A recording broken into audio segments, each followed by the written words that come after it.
ሰላም ተማሪዎች እንደምናላችሁ ጸረና ነኝ ከሳቋማ በአዲስ አበባ ዩኒቨርሲቲ ጂኦሎጂካል ሳይንስስ ዲፓርትመንት ሌክቸረር። በዛሬው ቪዲዮአችን የግሬድ 9 ባዮሎጂ ዩኒት 6.16 ኢኮሎጂካል ሰክሰሽን የምናይ ነው የሚሆነው። የሳቋማ ቴሌግራም ቻናላችንን ጆይን፣ ዩቲዩብ ቻናላችንን ሰብስክራይብ እንዲሁም የሳታችንን ጎብኙ እያልኩኝ ወደ ትምህርታችን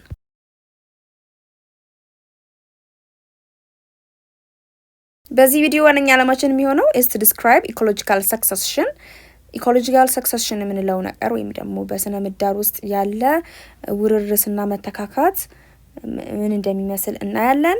ወደ ዋና ትምህርታችን ከመግባታችን በፊት ይሄን አክቲቪቲ 6.13 እንስራ። ኢትስ ኮላቦሬቲቭ ለርኒንግ ግሩፕስ ነው። በቡድን ሆናችሁ የምትማማሩበት ነው። ምን ይላል?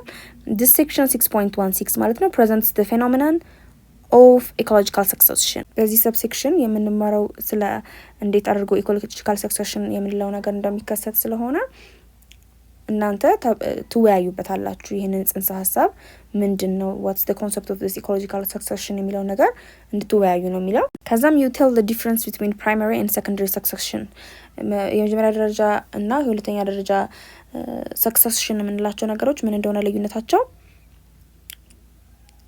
ትወያዩበታላችሁ።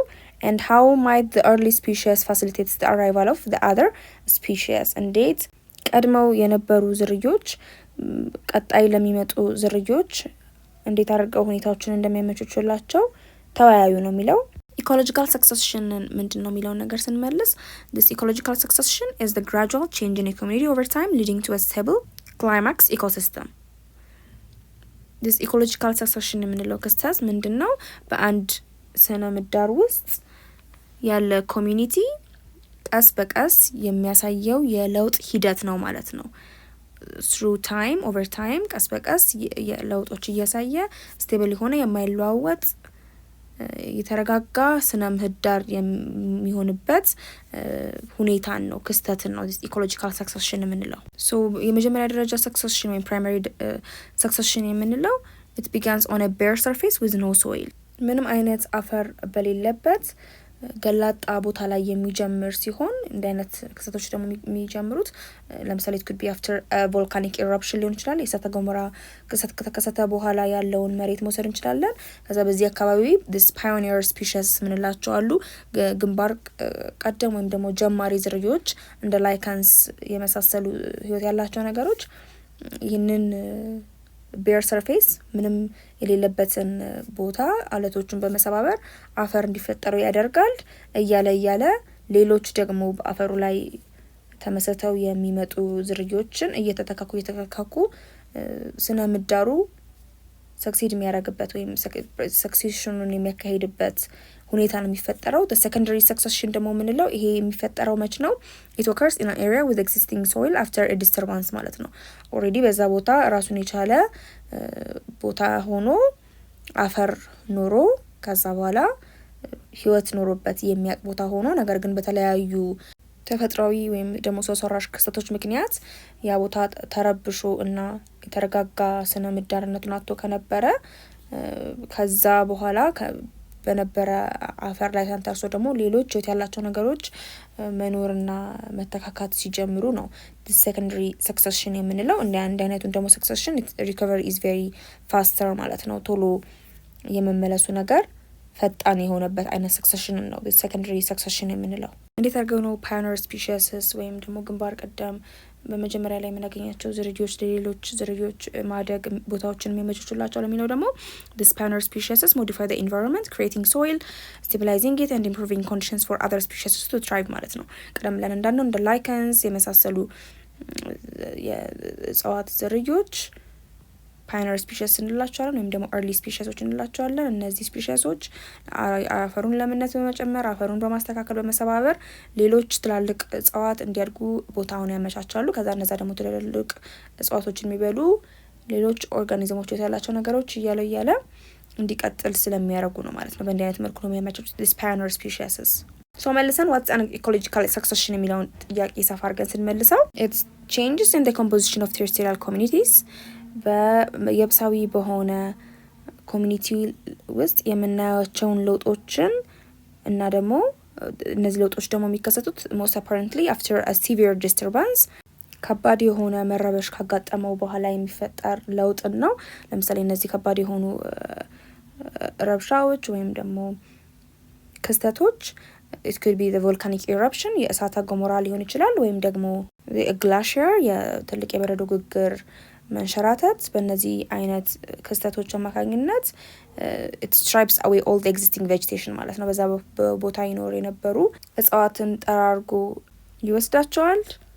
ከዛ በኋላ ያ ቦታ it may be is colonized by a variety of species በሌሎች ደግሞ ዝርዮች ይተካሉ ወይም ደግሞ ይመሰረታሉ ማለት ነው which are gradually replaced by other species ከዛ እነሱም ደግሞ በሌሎች አዳዲስ የሆኑ ዝርዮች ይተካሉ which are in turn replaced by still other species a process called ecological succession ከዛ እነዚህኞቹም ተከታታይ የነበሩት ስፔሺሶች በሌሎች ደግሞ ህይወት ባላቸው ዝርዮች ይተካሉ ማለት ነው። እንዲህ ያሉ የሚወራረሱት ያንን ቦታ የሚወራረሱበትን ሂደቱን ነው ኢኮሎጂካል ሰክሰሽን የምንለው ማለት ነው። እዚህ ጋር እንደምታዩት ኤክስፖዝድ የሆነ ሮክ ነበረ፣ ምንም የሌለበት ገላጣ የሆነ አለት ነበረ። እነዛ አለቶች ላይ እነዚህ ላይከንስ ማደግ ሲጀምሩና እነዛ ላይከንስ ይሄንን ሮክ ወይም አለት ሰባብሩታል። ከዛ በኋላ ሌሎች ደግሞ እንደ ሞሰስ ያሉ ፕላንትስ ያድጋሉ። ከዛ ሞሰሶችን የሚተኳቸው ደግሞ ነግራስስ እና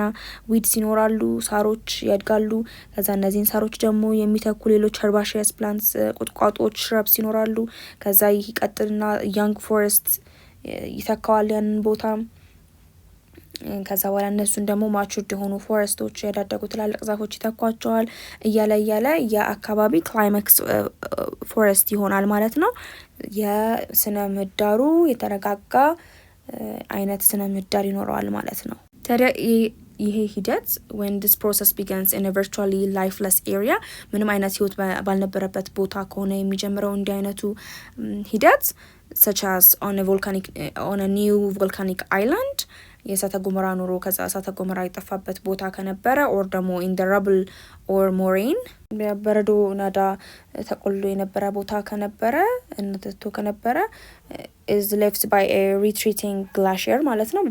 በበረዶ ናዳ ተቆልሎ የነበረ ቦታ ከነበረና ከዛ ከሆነ እንዲህ አይነቱ ሂደት የሚጀምረው we call that primary succession እንለዋለን። ሶ ከፊገር 6.16 እንደምናየው this primary succession እንዳልነው bare rock አለ፣ ምንም የሌለው ገላጣ የሆነ አለት፣ እዛ ላይ ላይከንስ ያድጋሉ። ከዛ በኋላ እነዛ ላይከንስ በሚያድጉበት ጊዜና ያንን አለት በሚሰባብሩበት ጊዜ በደንብ አፈር በሚፈጠርበት ጊዜ ሌሎች small annual plants እና ላይከንስን ራሳቸውን ጨምሮ ያድጋሉ። ከዛ እነሱ ላይ grasses ያድጋሉ፣ የሳር ዝርዮች ያድጋሉ።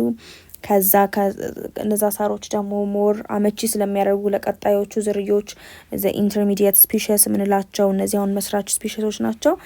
ከዛ እነዚህ ኢንተርሚዲየት ስፔሺሶች ደግሞ የተለያዩ ሽረብስ ቁጥቋጦዎች እና ዛፎች እንደ ጥድ ያሉ ዛፎች ደግሞ ኢንተርሚዲየት ስፔሺሶች ናቸው። ከዛ ደግሞ ከነሱ በኋላ ደግሞ የሚተኩ ያነሱን ቦታ የሚተኩ this climax community ላይ የምናገኛቸው ትላልቅ የሆኑ ዛፎች እናገኛለን ማለት ነው። So during primary succession በprimary succession ጊዜ the only life forms initially present are often prokaryotes and protists ብቸኞቹ ህይወት ያላቸው ነገሮችም ሆነው የምናገኛቸው በአይን የማይታዩት ፕሮካሪዮትሶችን እና ፕሮቲስቶችን ነው። እዚህ ጋር እንደምታዩት on the bare rocks ሊኖሩ የሚችሉት ማለት ነው። ከዛ lichens and mosses which grow from a wind blown spores are commonly the first macroscopic photosynthesizers ማለት ነው። እንደ ላይከን እና ሞሰስ ያሉ በአይናችን ልናያቸው የምንችላቸው ማክሮስኮፒክ የሆኑ ፎቶሲንተሳይዝ ማድረግ የሚችሉ ህይወት ያላቸው ነገሮች ደግሞ በንፋስ አማካኝነት እና በመራቢያ አካላቸው በስፖራቸው አማካኝነት ያንን ቦታ ኮሎናይዝ አድርገው ማደግ ይጀምራሉ ማለት ነው። ከዛ እነዚህ ላይከንስ እና ሞሰስ ማደግ ምን እንዲፈጠር ያደርጋል? ሶይል ወይም አፈር እንዲፈጠር ያደርጋል። soil develops gradually as a rocks weather ያ ላይከንስ እና ሞሰስ ያደጉበት አለት መሰባበር ይጀምራል። ስለሚሰባበር አፈር ይፈጠራል። ከዛ ደግሞ እነሱ ሲሞቱ ኦርጋኒክ ማተርስ አኩሙሌት ያደርጋሉ፣ ይከማቻሉ ማለት ነው። ከነሱ ዲኮምፖዝ ከመደረግ በኋላ የመጣው ማለት ነው from the decomposed remains of the early colonizers ማለት ነው። ላይከንስ እና የሞሰስ በስባሽ ውስጥ የነበሩት ኦርጋኒክ ማተርስ ይከማቻሉ ማለት ነው እዛ አፈር ውስጥ። then once soil is present አንዴ አፈር ከተፈጠረ በኋላ the lichens and mosses are usually overgrown by grasses, shrubs and trees ማለት ነው። እነዚህ ላይከንስ እና ሞሰስ በሌሎች እጽዋቶች ይተካሉ እንደ ሳር እና ሽረብስ ቁጥቋጦች እና ዛፎች በመሳሰሉ እጽዋቶች ይተካሉ that sprout from the seed blown in from nearby areas or carried in by animals ማለት ነው። ከሌላ ኦሬዲ እጽዋት ከነበሩባቸው ቦታዎች ዘሮቻቸው በንፋስ አማካኝነት ወደዚህ አዲስ ቦታ በመምጣቱ ምክንያት ሊሆን ይችላል። ወይም ደግሞ የተለያዩ እንስሳት ከሌላ ቦታ እነዛን ዘሮች ተሸክሟቸው አምጥተው እዚህ ቦታ ላይ ስለሚጠሏቸውና ከአፈር ውስጥ የሚያስፈልጋቸውን የተለያዩ ንጥረ ነገሮች ስለሚያገኙ በዛ ቦታ ላይ ማብቀል ይጀምራሉ ማለት ነው። ስለዚህ እነዚህ አዳዲስ የእጽዋት አይነቶች ከነሱ በፊት በነበሩ የእጽዋት አይነቶች አማካኝነት ቦታው ተመቻችቶላቸው ያበቅላሉ ማለት ነው። ኢቨንቹዋሊ ውሎ አድሮ በስተመጨረሻ an area is colonized by plants that become the community's dominant form of vegetation ማለት ነው። ቀስ በቀስ እንደዚህ አይነት መተካካቶች አዳዲስ አትክልቶች እየመጡ ይሄድና ያ አካባቢ ራሱን የቻለ አንድ ክላይማክስ ኮሚኒቲን ይሰራል ማለት ነው። ተረጋጋ ኮሚኒቲ ይፈጠራል ማለት ነው። ለምሳሌ ከዚህ ምሳሌ እንደምታዩት እዚህ ጋር ቤድሮክ ነበረ፣ አለት ድንጋይ ነበረ።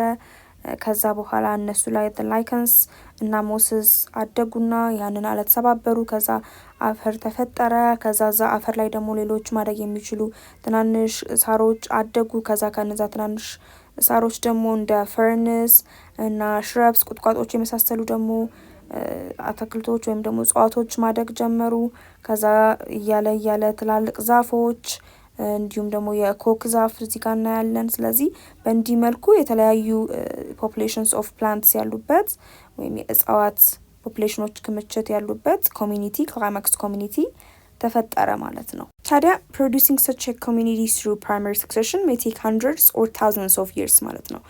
እንዲህ አይነቶቹ መተካካትና ራሱን የቻለ ክላይማክስ ኮሚኒቲ በፕራይመሪ ሰክሰሽን እስከሚሰራ ድረስ ከ100 እስከ 1000 ዓመታት ሊፈጅ ይችላል ማለት ነው። እዚህ ጋር እንደምናየው hundreds of yearsን ሊፈጅ ይችላል። መጀመሪያ ፓዮኒር ስፒሺሶች እዛ ቦታ ላይ ማደግ ይጠበቅባቸዋል። ጀማሪ ዝርዮች የእጽዋት ዝርዮች ከዛ በኋላ በኢንተርሚዲየት ስፒሺሶች ይተካሉ። ከዛ በኋላ this climax community ጋር እስከሚደርስ ድረስ ከ100 እስከ 1000 ዓመታት ሊፈጅበት ይችላል።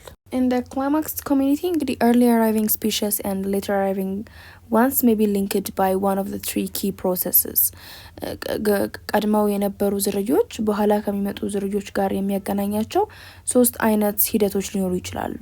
የመጀመሪያው is facilitating የምንለው ነው።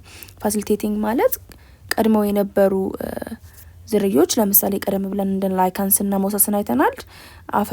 የአፈሩን አለቶችን በመሰባበር በቀጣይ ለሚያድጉ እጽዋት የአፈሩን ለምነት ኦርጋኒክ ማተሩን እንዲጨምር አድርገው የሚያመቻቹ ሊሆኑ ይችላሉ። በዚህ ሂደት ውስጥ ሊገናኙ ይችላሉ። ሌላኛው ደግሞ they could be inhibiting ሊሆኑ ይችላሉ። ደግሞ አንዳንድ ስፒሺሶች ወይም ደግሞ early arriving ስፒሺሶች inhibiting ሊሆኑ ይችላሉ። በኋላ ላይ የሚመጡ ዝርዮች እንዳያመች እድገታቸውን የሚገቱ አይነት ሊሆኑ ይችላሉ። እነዚህ ደግሞ ኮምፒት በማድረግ ነው። ለምሳሌ የተለያዩ እጽዋቶች አሉ የተለያዩ ኬሚካሎችን ወደ አፈሩ የሚያስገቡ ወይም ደግሞ የሚለቁ። በዛ የተነሳ ሌሎች አካባቢያቸው ላይ ሌሎች ዝርዮች እንዳያድጉ ማድረግ የሚችሉ ማለት ነው። ስለዚህ this early arriving species could also be inhibitingም ሊሆኑ ይችላሉ። በሶስተኛ ደረጃ ደግሞ tolerating ሊሆኑ ይችላሉ። ቶለሬቲንግ ሊሆኑ ይችላሉ ማለት ሊቋቋሙ ይችላሉ። በአካባቢያቸው ላይ የትኛውም አይነት ሌላ ዝርያ ይምጣ እነዛ ዝርያዎች ተቋቁመው ማደግ የሚችሉ አሉ ማለት ነው። ፎር ኤግዛምፕል ሼድ ቶለሬቲንግ ፕላንትስ አሉ። ትላልቅ ዛፎች ስር ማደግ የሚችሉ የእጽዋት አይነት አሉ። ስለዚህ እዛ አካባቢ ሌላ ትልቅ ዛፍ መኖሩ ለነሱ አይጎዳቸውም። ያንን ነገር ተቋቁመው ማለፍ የሚችሉ አይነትም ደግሞ አሉ ማለት ነው። ስለዚህ early arriving ስፒሺሶች በኋላ ላይ ከሚመጡት ስፒሺሶች ጋር በእነዚህ በሶስቱ አይነት ሂደቶች ልናገናኛቸው እንችላለን ማለት ነው። In contrast to the primary succession ከፕራይመሪ ሰክሰሽን ጋር ስናነጻጽረው ሰከንደሪ ሰክሰሽን ወይም ሁለተኛ ደረጃ ሰክሰሽንን it involves the recolonization of an area after a major disturbance የአንድ ኢኮሲስተም ወይም ኮሚኒቲን እንደገና መመስረትን ያካትታል። ከባድ ከሚባል ረብሻ በኋላ ማለት ነው። ግን ያ ሜጀር ዲስተርባንስ አስወግዶ የሚያውቀው ወይም ደግሞ አስወግዶ የነበረው it's not all of the organisms in a community ማለት ነው። ሁሉንም ህይወት ያላቸው ነገሮች ጠፍተው ያልነበረበት እንዲሁም ደግሞ አፈር ኖሮ የሚያውቅበት ቦታ ላይ እንዲህ አይነት ሪኮሎናይዜሽኖች ሲኖሩ ወይም ደግሞ እንደገና የመመስረት ሁኔታ ሲኖር ነው ሰከንደሪ ሰክሰሽን የምንለው። በሰከንደሪ ሰክሰሽን ጊዜ የተለያዩ ዲስተርባንስስ ኖረው እንደ ሰደድ እሳት፣ ፍላድስ ወይም ጎርፍ እንዲሁም ፋርም ክሊሪንግ ወይም የደን ጭፍጨፋ አይነት እና የተለያዩ አይነት አደጋ አጋጥሞት ያ ኢኮሲስተም ያንን አደጋ ተከትሎ ያ አካባቢ it may return to something like its original state ማለት ነው። ቀድሞ ወደ ነበረበት ክላይማክስ ኮሚኒቲ የሚያድግበት ሁኔታ ነው ሰከንደሪ ሰክሰሽን የምንለው። እዚህ ጋር እንደምታዩት ለምሳሌ ኦልሬዲ የነበረ ኤግዚስት ያደረገ ክላይማክስ ኮሚኒቲ ነበረ። በሰደድ እሳት ወይም በሰው ሰራሽ እሳት አማካኝነት ተቃጥሎ ጠፋ። ግን ሲጠፋ እንደምታዩት አፈር ነበረ እና የቀሩ ደግሞ ህይወት ያላቸው ነገሮች ነበሩ። ኢፍ ዊ ሴይ 0 year ላይ እዛ የተቃጠለበት አመት ላይ ነው ብንል ከዛ ፓዮኒር ስፒሺሶች እዛ አካባቢ ኦልሬዲ ኤግዚስት አድርጎ በነበረው እዛ ቦታ በነበረው አፈር ላይ ያድጋሉ። ከዛ እያደጉ እነዚህ ሳሮች ያብባሉ። ከዛ ከሳሮች ከ3 እስከ 4 አመት ውስጥ ሊያድጉ ይችላሉ። ከዛ በኋላ ከ5 እስከ 150 አመት ውስጥ ደግሞ የተለያዩ ሽረፕስ ፓይንስ ገና ያላደጉ ደግሞ የኮክ ዛፍ ቁጥቋጦዎች ሊያድጉ ይችላሉ as an intermediate species። ከዛ ይሄድና ማቹርድ የሆኑ ትላልቅ ዛፎች ያሉበት ሌሎችም እጽዋት የያዘ ክላይማክስ ኮሚኒቲ መልሶ ሊያበቅልና ሊፈጠር ይችላል ማለት ነው ከ150 አመት በኋላ። ስለዚህ ኦልሬዲ ኤግዚስት አድርጎ በነበረ ነገር ላይ ተመስርቶ ደግሞ ራሱን ወደነበረበት ቦታ የሚመለስበትን ሂደቱን ነው ሰከንደሪ ሰክሰሽን የምንለው። ፎር ኢንስታንስ ለምሳሌ ኢን ፎረስትድ ኤሪያ ጫካ የነበረ ኤሪያ that has been cleared for farming and later abandoned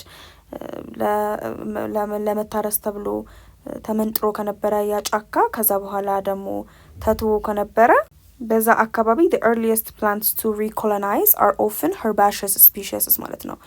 ድጋሚ እዛ ቦታ ላይ ማብቀል የሚጀምሩት የተለያዩ የሳራማ የሆኑ ዝርዮችን ነው that grow from wind blown or animal born seeds ማለት ነው።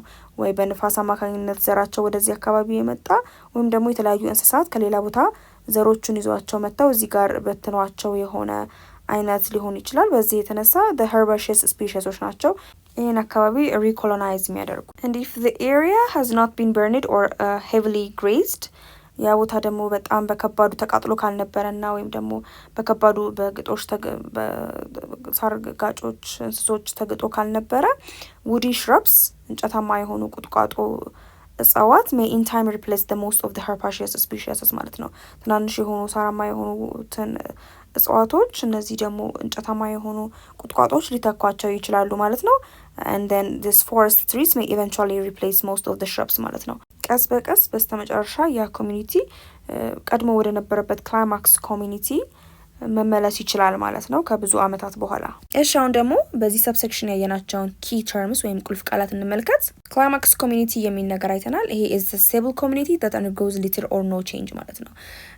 ክላይማክስ ኮሚኒቲ የምንለው ከተለያዩ ኢኮሎጂካል ሰክሰሽኖች በኋላ መጨረሻ ላይ የሚፈጠር የተረጋጋ ምንም አይነት ወይም ደግሞ በትንሽ አይነት ለውጦች ብቻ የሚከናወኑበት የኮሚኒቲ አይነት ነው ማለት ነው። ለምሳሌ ያህል በባለፈው ቪዲዮአችን ታስታውሱ እንደሆነ ስለ ቴምፕሬት ፎረስት ሳይተናል አይደለ? ስለዚህ አንድ ቴምፕሬት ፎረስት ለምሳሌ ክላይማክስ ኮሚኒቲ ላይ ያለው ምንለው ትላልቅ ዛፎች አሉ። ከዛ ደግሞ ከትላልቆቹ ዛፎች ስር የተለያዩ ሽረብስ ቁጥቋጦዎች አሉ። እነዛ ውስጥ ደግሞ የሚኖሩ የተለያዩ እንስሳት፣ የተለያዩ አዕዋፋት አሉ። ስለዚህ ያ አካባቢ ራሱን ችሎ ብዙም ለውጥ ሳያሳይ መቆየት የሚችል ቦታ ሆኗል ማለት ነው። ስለዚህ ያን አይነት ኮሚኒቲ ነው ክላይማክስ ኮሚኒቲ የምንለው። ነገር ግን ክላይማክስ ኮሚኒቲ ላይ ያልደረሰን ደግሞ ኢኮሲስተም ወይም ስነ ምህዳርን ብናይ ገና ትናንሽ የእጽዋት ወይም የእንስሳት ዝርያዎች ይኖርበታል እና ለሰስቴብልም ሊሆን ይችላል ማለት ነው። እንደዚህ ክላይማክስ ኮሚኒቲ ላይ እስከሚደርስ ድረስ ማለት ነው። ሶ ክላይማክስ ኮሚኒቲ የምንለው የተረጋጋ ኮሚኒቲ ነው ማለት ነው። ሌላው ሊሚቲንግ ፋክተርስ የሚል ቃል አይተናል። what are limiting factors ማለት these are any biotic or abiotic factors that restrict the existence, numbers, reproduction or distribution of organisms። እነዚህ limiting factors የምንላቸው ህይወት ያላቸው ነገሮች ሊሆኑ ይችላሉ ወይም ደግሞ ህይወት የሌላቸው ነገሮች። ህይወት ያላቸው ነገሮች ስንል የተለያዩ ፕሮዲውሰርስ እንደ አልጌ፣ ፕላንትስ የመሳሰሉ ህይወት ያላቸው ነገሮች። ኮንሱመርስ ደግሞ ተመጋቢዎች አሉ፣ እነዛን ፕሮዲውሰርስ የሚበሉ ወይም ደግሞ ሌሎች ኮንሱመሮችንም ደግሞ የሚበሉ እና ዲኮምፖዘርስ እንደ ፋንጊ እና ባክቴሪያ የመሳሰሉ ህይወት ያላቸው ነገሮች ሊሆኑ ይችላሉ። ወይም ደግሞ ኤባዮቲክ ፋክተርስ ህይወት የሌላቸው እንደ ክላይማት ፋክተር የአየር ንብረት፣ ቶፖግራፊክ ፋክተር እና ኤዳፊክ ፋክተር አፈራዊና መልክዓ ምድራዊ የሆኑ ፋክተርስ ሊሆኑ ይችላሉ። ቴምፕሬቸር የመሳሰሉት፣ የሙቀት መጠን፣ የአየር መጠን የመሳሰሉት፣ የፀሐይ ብርሃን የምንላቸውን ኤባዮቲክ ፋክተሮች ናቸው። ምንን የሚወስኑ that restrict the existence የአንድን ህይወት ያለውን ነገር ኦርጋኒዝም መኖሩን፣ ቁጥሮቹን ነምበርስ እና የመራባቱን ነገር እንዲሁም ደግሞ የስርጭቱን ነገር የሚወስኑ ነገሮች ነው this limiting factors የምንላቸው። ሌላው pioneer species ብለናል። These are the first organisms to grow on a new patch of cooled hardened lava ቀላጣ በነበረበት ከአንድ ለምሳሌ ከቮልካኒክ ኤረፕሽን ከእሳተ ገሞራ በኋላ በርዶ የነበረ ላቫ ባለበት እና ቀዝቅዞ የነበረ ላቫ ባለበት የእሳተ ገሞራ ቅልጥ ድንጋይ ላይ የሚያበቅሉ ወይም የሚያድጉ የመጀመሪያዎቹ ህይወት ያላቸውን ነገሮች ነው this pioneer species የምንላቸው። ሌላው this primary succession የሚል ነገር አይተናል። it is the colonization of barren land by pioneer organisms ምንም ባልነበረበት ገላጣ አለት ላይ እነዚህ ፓዮኒር ኦርጋኒዝሞች አድገውበት ከዛ እነሱን ደግሞ የሚተኩ ሌሎች ሞሰስና ላይከንስ አድገው ከዛ በኋላ ያ አለት ይሰባበርና አፈር ይፈጠራል። እዛ አፈር ላይ ደግሞ ማደግ የሚችሉ ሌሎች እጽዋቶች ያድጋሉ እንደ ሽራብስ የመሳሰሉ ቁጥቋጦዎች። ከዛ እነሱ ደግሞ ሌሎች ትሪዎችን ወይም ደግሞ ትላልቅ ዛፎችን እንዲያድጉ መንገድ ያመቻቹላችሁና ዛፎች ያድጋሉ እያለ አንድ ክላይማክስ ኮሚኒቲ የሚገነባበት አንዱ አንዱን እየተዋረሰ እየተተካካ ስቴብል የሆነ ኢኮሲስተም ወይም ስነ ምህዳር የሚፈጠርበትን ሂደት ነው ማለት ነው። ከምንም ተነስቶ ክላይማክስ ኮሚኒቲ የሚደርስበትን ሂደት ነው this primary succession የምንለው። secondary succession ደግሞ it's the sequence of change that takes place after a community is disrupted by natural disasters or human actions። ይህ ደግሞ በተለያዩ ተፈጥሯዊ ወይም ደግሞ ሰው ሰራሽ አደጋዎች አማካኝነት አንድ ስነ ምህዳር ተረብሾ ከነበረና ከዛ ከተረበሸበት ሁኔታ በጊዜ ሂደት ውስጥ እየተለወጠ ሙሉ በሙሉ ያልጠፋ የተወሰኑ ህይወት ያላቸው ነገሮች ካሉበት ቦታ እንዲሁም ደግሞ ኦሬዲ አፈር በነበረበት ቦታ ላይ ፓዮኒር ስፒሺሶች መጥተው አብቅለውበት ከዛ በኋላ እነዚህ ስፒሺሶች ሌሎች ደግሞ ዝርዮች እንዲያድጉ መንገድ ከፍተውላቸው እያደገ ከብዙ ዓመታት በኋላ አሁንም ክላይማክስ ኮሚኒቲ የሚሰራበት የሚፈጠርበትን ሂደትን ነው ማለት ነው this secondary succession። ያው ከፕራይመሪ ሰክሰሽን የሚለየው ምንድነው ብለናል? በፕራይመሪ ሰክሰሽን ጊዜ ምንም አይነት አፈር አልነበረም ወይም ደግሞ ቀርቶ የነበረ ህይወት ያለው ነገር በሌለበት ቦታ ነው የሚጀምረው። ግን when it comes to secondary succession already ኮሚኒቲ ነበረ። ያ ኮሚኒቲ በተለያዩ አደጋዎች አማካኝነት ተረብሾ ነበረ። ከዛ ግን ቀርተው የነበረ በዛ አካባቢ ህይወት ያላቸው ኦርጋኒዝሞች እንዲሁም ደግሞ አፈር ከነበረበት ቦታ ከሆነ የሚነሳው ደግሞ ለውጡ the secondary succession እንለዋለን ብለናል። so በአጠቃላይ ደግሞ succession የምንለው ነገር is the orderly natural change that takes place in communities of an ecosystem። በስነ ምህዳር ውስጥ ያሉ ኮሚኒቲዎች በተፈጥሯዊ መንገድ ስርዓቱን በጠበቀ መልኩ በየደረጃው የሚያሳዩት ለውጥን ነው this succession የምንለው። ሌላው ቶለራንስ የሚል ተርም አይተናል። it's the ability of an organism to withstand change in biotic and abiotic environment።